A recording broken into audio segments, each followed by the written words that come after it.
কয়েকজনকে বা ভালো অংশের যারা একিউজ তাদেরকে ধরা হয়েছে। এরকম অন্যান্য ঘটনার ক্ষেত্রে গত 7.5 বছরে হয়েছে, কিন্তু কোনো ক্ষেত্রেতেই আমরা দেখি না যারা এরকম অপরাধী তাদের যে দৃষ্টান্তমূলক কোন শাস্তি হয়েছে, বরঞ্চ বেকসুর খালাস হয়েছে।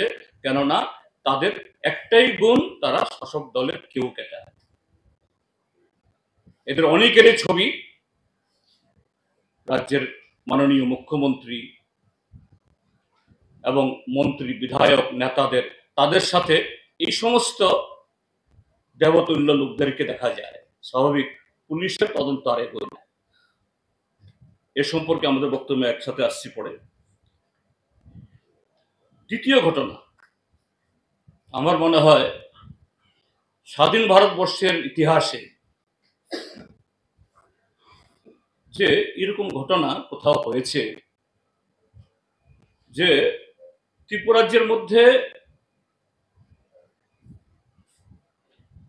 এর আগের মুখ্যমন্ত্রী বিপ্লব কুমার দেব মহোদয়, তার সময় থেকে স্লোগান তিনি এই মানে কি এটাকে চাওর করে দিয়ে গেছেন, নেশামুক্ত ত্রিপুরা করবেন।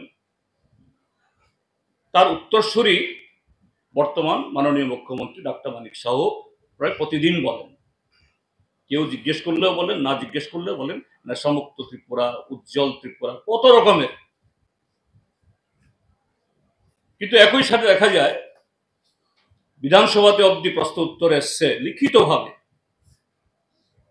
দেখা যায় কোনো একটা সময়েতে আমি প্রশ্ন করেছিলাম যে ত্রিপুরা পুলিশকে প্রতিদিন গড়ে নাকি প্রায় ৭৯,০০০ গাঁজা গাছ কাটতে হয়েছে।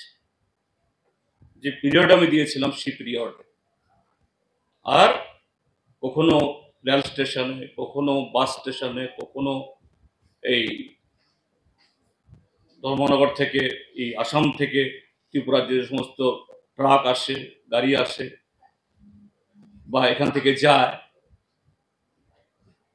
বাইরের থেকেও আসে, ভেতর থেকেও যায়, ত্রিপুরা থেকেও অন্য রাজ্যে যায়। নেশা সামগ্রী সবগুলোর নাম আমি জানিও না, আপনাদের পত্রপত্রিকাতে উঠে সেখান থেকে আমরা একটু কতগুলো শব্দ মোটামুটি ভাবে একটু মুখস্থ হয়ে গেছে, ব্রেনে গেঁথে গেছে।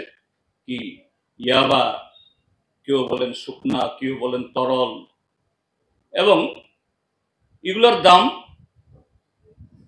লাখের নিচে, কোনোটা লাখ, কোটি কোটি কোটি, এগুলো হচ্ছে ইতে। এখন গত 16 তারিখে জিরানিয়া রেল স্টেশনে একেবারে 2 ওয়াগন ভর্তি এই নেশাদ্রব্য এসছে। আবার আপনাদের পত্রপত্রিকার মাধ্যমে উঠলো, তার 2 দিন বাদে, এই 3 দিন বাদে 19 তারিখে আবারও আরেকটা ওয়াগন এসছে। তাহলে 16 তারিখ প্রথম ঘটনা, আজকে হলো কত তারিখ? 22, 16, 17, 18, 19, 20, 21, 22, সপ্তম দিন হলো।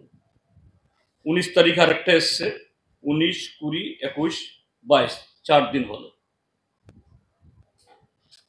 ভারতীয় রেলে দেশের যে কোনো প্রান্ত থেকে যদি এরকম কোনো কনসাইনমেন্ট আসে, তার গায়ের উপরে লেভেল থাকে। এখন ডিজিটাল যুগ, সেই সোর্স থেকে যারা প্রেরক, তারা যেমন এখানে এই রেলওয়ে হেডেও এবং যারা এখানে রিসিভ করবে তাদের কাছেও এগুলো ইনভয়েস পাঠাবে, এবং রেলের ওয়েবসাইটে এগুলো দেওয়া হয়।